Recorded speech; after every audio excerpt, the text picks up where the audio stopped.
This is Knockout City, and this is a Nerf Rival Knockout.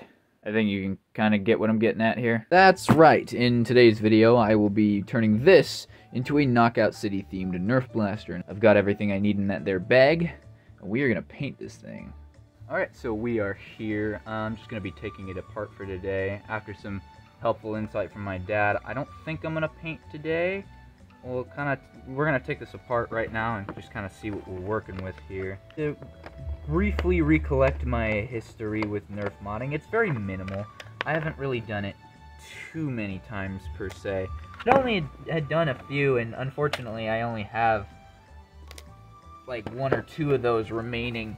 I did a strong arm modification way back in the day. I even had a video out for it on my channel.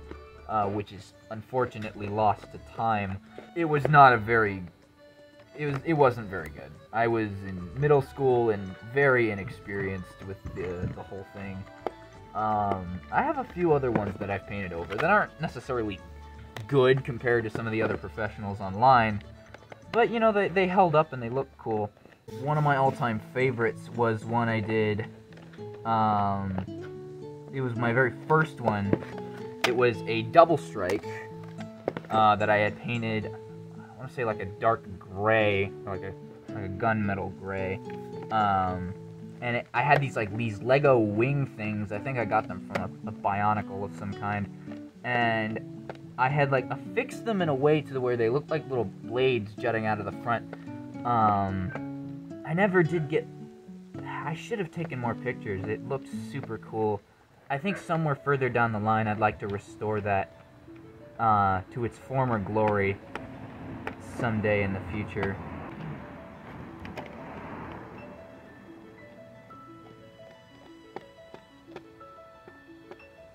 Oh, hi, what kind of bug are you? Do you want to see what I'm doing? Hello, little guy. Please don't fly into my face, that would ruin my day.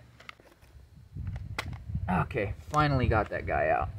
Alright, I think we are ready to peel this thing off. Oh, immediately what comes off? One of the front orange pieces. That's going to get set aside. What do we call this guy? This little fella here. Here's Spud. I'm going to call you Spud. I'm probably not going to do any modifications to the blaster itself. This is a rival blaster, so it already kind of performs at a pretty nice level. I might actually be able to take this black portion of the blaster off and just paint the red portion. If I can get to that, then that would be massively beneficial. Where'd Spud go? Oh, he's over there. I might... Oh, no, that definitely comes off.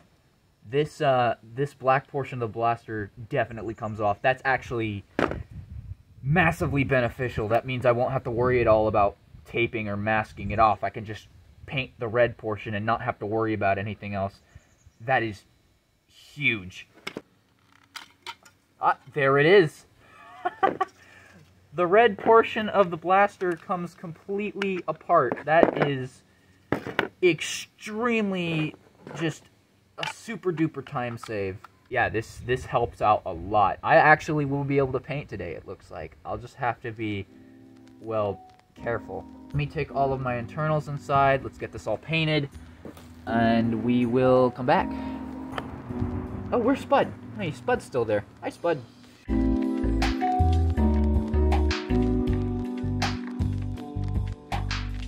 Well, about a week later, after painting the purple portions of the blaster, which was probably way more time than it needed to dry, they are, for the most part, finished, and the results are not great. There's obviously plenty of parts on the blaster that the paint didn't stick to, or parts that I just flat out missed. I don't know how I missed this. I thought about adding a second coat of paint to try and cover up the things that I missed. I'm still kind of hung up on whether or not I'm going to do that, but I'm not too worried about the red parts that didn't stick because they'll still go quite well with something else that I plan on adding to the blaster, and that would be dodgeballs, or, you know, what's left of them. This was the second dodgeball that I bought from the merch store, which I accidentally punctured trying to inflate it.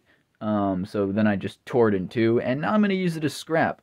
So the plan is not actually mostly anything to do with the purple parts of the blaster.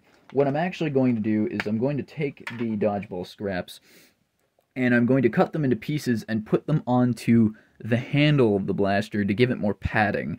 Now this is a pretty thick handle because the plunger tube has to go in it, so making an already thick handle thicker, probably not my best idea, but if I know anything about the internet, you guys like thick things, I'm gonna make this dummy thick. As for the rest of the blaster, I'll probably put in another strip of dodgeball rubber right along here, just a nice rectangular strip to go across the Roman numerals. It's not really a Knockout City thing.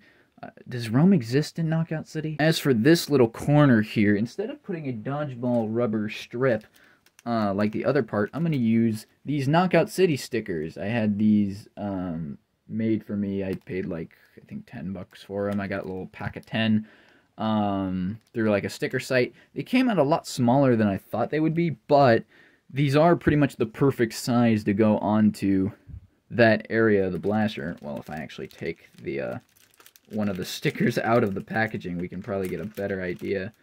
It is glossy like the rest of the blaster, so it'll look quite well when I put it on. That's about what it'll look like. So I'll put one on that side, and then one on the other side, probably like that. And then that'll be up for the stickers. As for the rest of them, I'll probably use them for other personal things, phone cases and whatnot.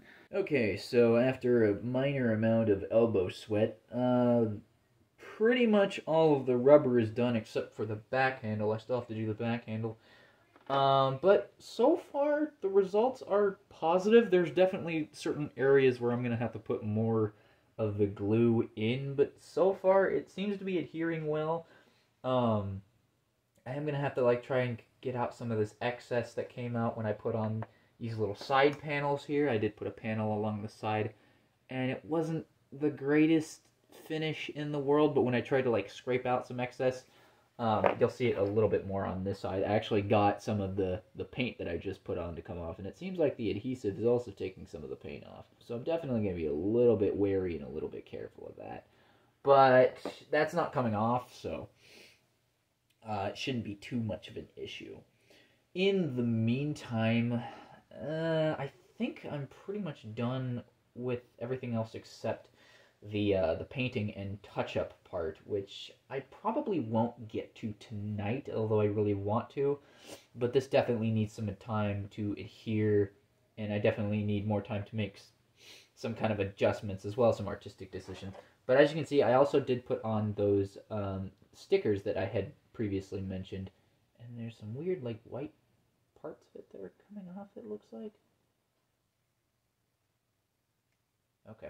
Must have just been stringy stuff from the adhesive. I didn't really wash my hands before I put the sticker on. But yeah, that is for the most part staying where it's at. It's not covering any of the screw holes, so that'll be good. As far as where I'm going to put the white touch-up that I got, I'm thinking probably along the grooves here, and also probably down here. Not all the way, because I have the sticker there now. The other thing I wanted to test tonight, though, was how well the acrylic would stick to these. These are red, orangish. I'll say orange, because, I mean, you look at that, that's pretty much orange. But for the sake of this is red, right? I was going to paint the little KO logo on these little foam rounds, and these would most likely, I probably wouldn't use them in the blaster. They just kind of go on the side to look cool. But I do want to see how well that works. So I'm going to pop these two in. It actually really works out because it doesn't, those balls stay in there quite well. They don't go anywhere. But I'm going to peel the plastic wrapping off of this paint, and I'm going to try and paint a little KO logo. And I've got the dodgeball here, which is basically the perfect reference because it's the logo.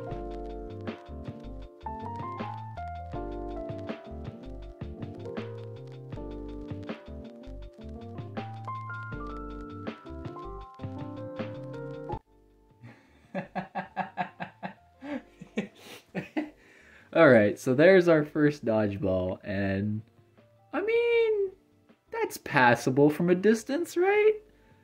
Not so passable if you get up close. Yeah, so that that can stay in there. I love how just completely awful it is. This KO is a lot bigger than the one I just made. Oh, these suck. These actually are just awful. It looks like a burger. It looks like I got drunk and tried to draw the logo. It looks so bad. You know, honestly, between all the ones I did, I think the first one's probably the best. Look at how dumb it looks. Why did I think this was gonna go well? Without all the internals in. Look at that. That looks kind of cool. Save for the absolutely atrocious Knockout City logos on the ammunition there. And it's finished. The Knockout City gun is finally finished. I've done everything to the blaster that I want to do. This is probably the best I was gonna get at my current skill level of modding. This is very clearly the most I have ever done for a Nerf mod in general, or really a DIY project in general. I'll quickly go over some of the things I added to the blaster. Obviously you can see some of that dodgeball rubber that I took apart and glued onto the blaster. And then of course the KO logos that were drawn onto the red ammunition in increasing varying levels of awfulness. And then of course, in case anyone calls me a bloody liar, I signed it. So the Knockout City gun is complete. I'm really proud of this, and I can't wait to start on my next project. But with that, yeah, thank you for coming with me on this journey, this fray back into Nerf modding, and I will hope to see you all in the next video.